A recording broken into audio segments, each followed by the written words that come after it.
आज प्रधानमंत्री नरेंद्र मोदी जी कहते हैं हम महिलाओं को और बच्चों को न्याय दे के रहेंगे। यह बात उनके स्तर से ये हो सकता है, वे प्रयासरत हैं, वे न्याय देने के लिए वचनबद्ध हैं, लोगों के आकांक्षा को पूरा करने के लिए प्रयत्नशील हैं। लेकिन 15 अगस्त को प्रधानमंत्री नरेंद्र मोदी जी ने कहा थे ये जो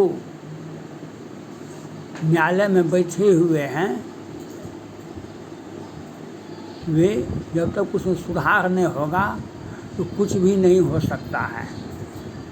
ये जो collegium system, high court collegium system, supreme court, ये तो देश को बर्बादी के कगार पर पहुंचा दिया है। किसी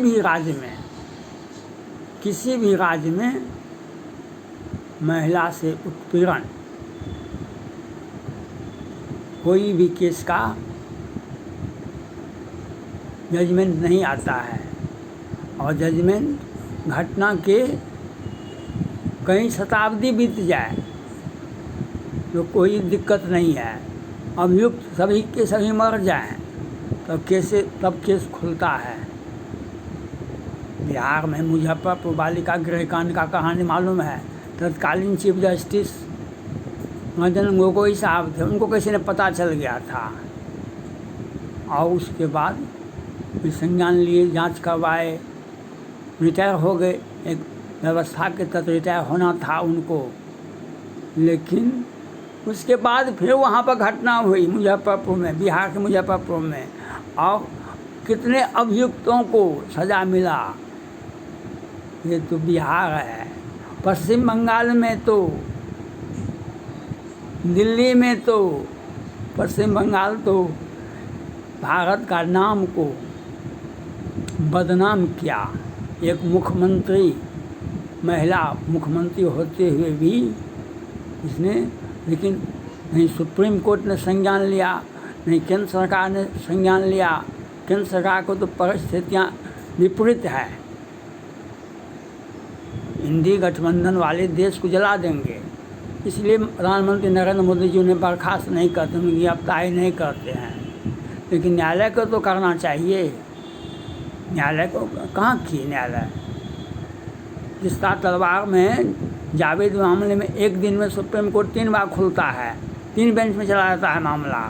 लेकिन महिलाओं के लिए 8 व्यक्तियों का अलग अलग टीम बना, उसमें जांच होगा, जांच रिपोर्ट होगा, तब हम क्या करेंगे।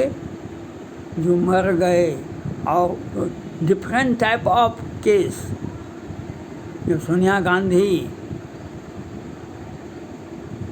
यूपीए गवर्नमेंट को चला रही थी तो उन्होंने एक बार बोली थी, जो न्यायालय से आप जो भी निर्णय दें, लेकिन आपके निर्णय में एकरूपता होनी चाहिए। आज हमारे निर्णय में, हाई कोर्ट या सुप्रीम कोर्ट के निर्णय में एकरूपता नहीं है।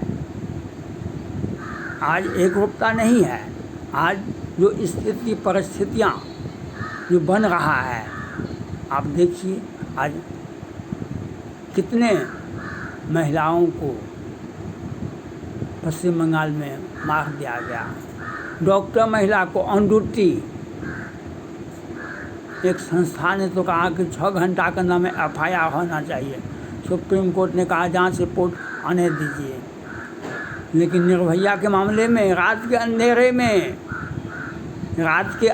में निर्भया के अभियुक्त सभी के सभी, उनके परिजन गरीब थे, उनके परिजन संसद विधायक नहीं थे। 6 अभियुक्तों को फांसी दे दिया गया।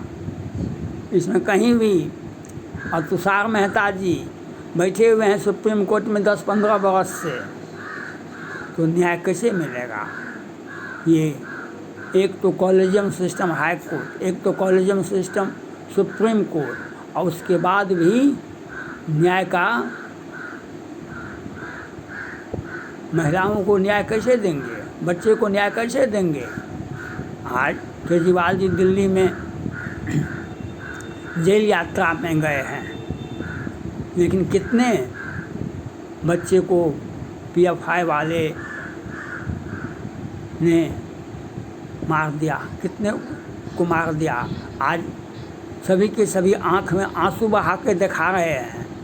श्रद्धा आफ्ताब के बारे में क्या हुआ, कितने लड़कियों का, निकिता तोमर, अंकिता सिंह के साथ क्या हुआ।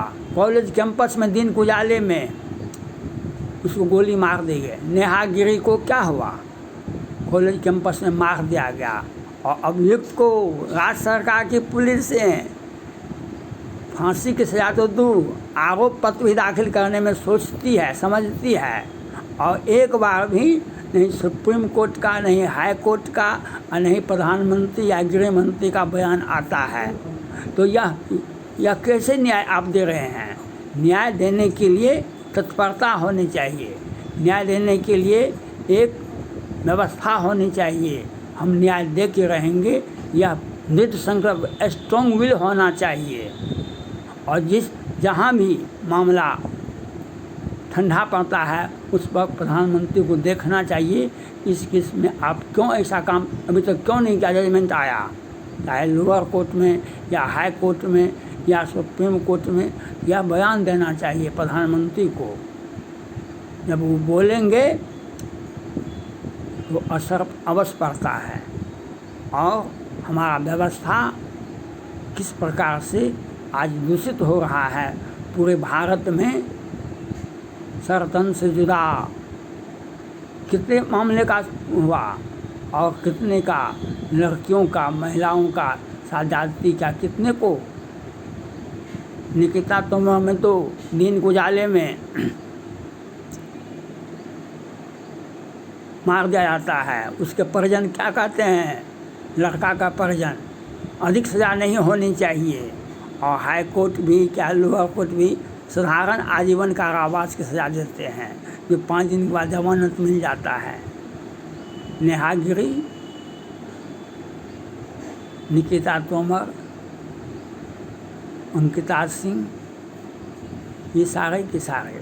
और आफ्ताब श्रद्धा में तो आपने और क्या किया आज। तो आपको व्यवस्था को चुस्त दुरुस्त रखना होगा, व्यवस्था को मजबूत करना होगा, व्यवस्था को आपको ढुलमुल नीति से अपनाना नहीं होगा। आपको यह सोचना पड़ेगा जो हर हाल में हम न्याय देंगे। जब तक हमारा स्ट्रॉन्ग विल नहीं होगा तब तक हम जीवन में कोई काम नहीं कर सकते हैं। मैंने आपको कहा था इन ईडी वाले को आप सेवा विस्तार नहीं दें। मैंने आपको कहा था ईडी वाले को सेवा विस्तार नहीं होना चाहिए, आपने सेवा विस्तार दिया, क्या हुआ, आपकी बदनामी हुई। आपको प्रचंड बहुमत जो मिलना चाहिए था वह नहीं मिला। गलत देश में एक गलत संदेश गया। अगर न्याय प्रियता रहती, अगर न्याय त्वरित न्याय मिलता, आज ये घटनाएं नहीं होती पश्चिम बंगाल में डॉक्टर महिला के साथ। ये एक अपराध होने के बाद अगर उस पर त्वरित कार्रवाई की जाती है तो एक संदेश जाता है, जो अपराधी अगला अपराध करने पर सोचता है। लेकिन सिर्फ और सिर्फ एक निर्भया के हत्याकांड में तो खूब बोलना शुरू किया मीडिया वाले, आम जन भी। और क्योंकि रात के अंधेरे में था वह हत्या, बस स्टैंड में हुआ था। लेकिन डॉक्टर के बारे में क्यों नहीं बोलते हैं। हाई कोर्ट, सुप्रीम कोर्ट क्यों नहीं संज्ञान लेते हैं, केंद्र सरकार क्यों नहीं संज्ञान ले रही है। लेकिन आप इसके लिए नहीं सोच रहे हैं, इसके लिए आप कोई कार्रवाई नहीं कर रहे हैं। इसके लिए आप जब तक आप एक दिन में यह नहीं होता है, धीरे धीरे हमको न्यायप्रियता जनता में दिखानी होगी। हमको जनता में बीच में हम आपको यह दिखाना पड़ेगा कि जनता के बीच में आपका संदेश क्या है। न्याय पाने के लिए लोग 15 बरस 20 बरस, सुप्रीम कोर्ट ने भी कहा न्याय के आस में लोग समझौता कर लेते हैं। क्यों 10 बरस 15 बरस 20 बरस तक लगा रहता है, वह जजमेंट होता है कि नहीं होता है। इस बीच में कितनी घटनाएं होती है, उस परिवार पर क्या होता है, वह समझौता कर लेता है और वह केस फिश हो जाता है। तो आपको त्वरित न्याय देने के लिए आपको कमर कसना पड़ेगा। प्रधानमंत्री नरेंद्र मोदी जी को न्याय देने के लिए कमर कसना पड़ेगा और आपको यह बात सोचना पड़ेगा और आपको त्वरित न्याय जनता में पहली आवश्यकता है। जनता को अगर न्याय मिलेगा तो आपकी तब मुखातिब होगा और आपके प्रति किसी भी परिस्थिति में आपकी बुद्ध आवाज़ नहीं सुनेगा किसी का भी। लेकिन जनता में एक न्याय के प्रति संवेदना होनी चाहिए और सरकार को हर हाल में न्याय देना सरकार और न्यायालय का जवाबदेही होना चाहिए। थैंक्स।